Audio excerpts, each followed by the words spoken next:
Is it hard to access affordable, healthy food? Then listen carefully. Daryl Addison, an African-American inventor, has patented a process for growing food on demand. He called it Torpedo Pot.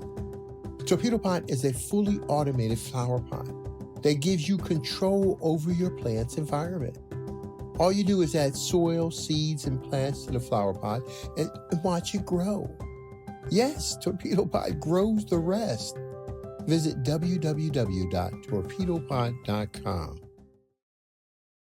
Hello everyone, it's me, Demetra Kaye of the Demetra Kaye Show here on YouTube and a proud contributor of the African Diaspora News Channel. If you could please do me a favor and subscribe to all channels and like this video, I would greatly appreciate it. So just last week, about 842 Haitians were intercepted by Cuban officials as they were being smuggled from Tortuga to Florida. Now what they did, they being the Haitians, they paid the smugglers up to about $4,000 per person to be smuggled to America on what they thought was a big giant ship, right? But it was a small vessel, and it said that it was so small and so crammed that there were Haitians riding on the rooftop of this vessel. So they said midway through the excursion, if you will, the smugglers got onto a smaller vessel and chunked up the deuces, right? So left the Haitians stuck at sea. And they said that even some of the Haitians tried to commandeer the ship to try to steer it, to try to find out how to get to Florida because that's where they were going.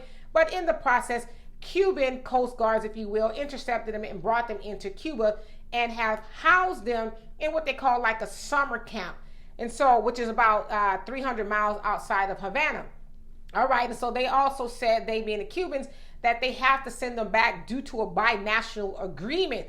Now, they were trying to come over to America, but the USA rather have said, well, since October, we have intercepted, that's the word they use, intercepted about 4,300 Haitians and have sent them back. So they said that it's getting worse and worse and worse. Now, when they say worse and worse, that more and more Haitians are trying to come over to the United States, but what they're not saying is a lot of Haitians are fleeing because their country has been destabilized by a whole lot of things, including that of the United States, and there is full-fledged gang violence and, you know, a whole bunch of heinous things going on. And when I was in the Dominican Republic, I actually had an opportunity to speak to a Haitian woman who had fled Haiti to the DR because she said it wasn't safe for her or any woman really to walk outside by herself in the daytime, the nighttime, whatever, because they ran a very high risk of being gang assaulted, if you will, you know what I mean?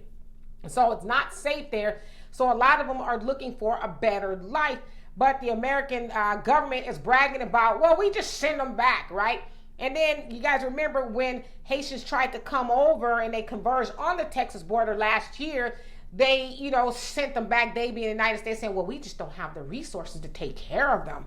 But we've seen them send a lot of resources to the tune of billions of dollars to Ukraine and to help the Afghans and a whole host of other people, but they just don't have the money for black people. Now, also remember when Trump was in office, he likened African countries and other black countries to S-hole countries. And so people were mad at Trump for calling them that, but nobody's mad at this administration, the Biden administration, and even the Clinton administration for treating black countries like S-hole countries, right? So what's worse, right? But anyway, I don't want to get into all of that.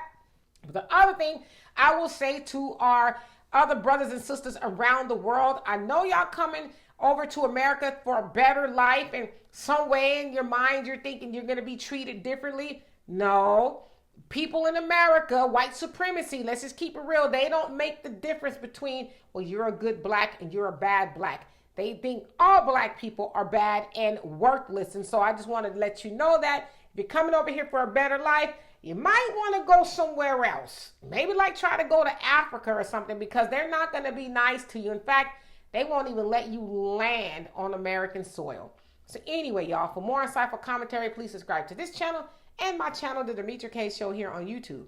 Peace.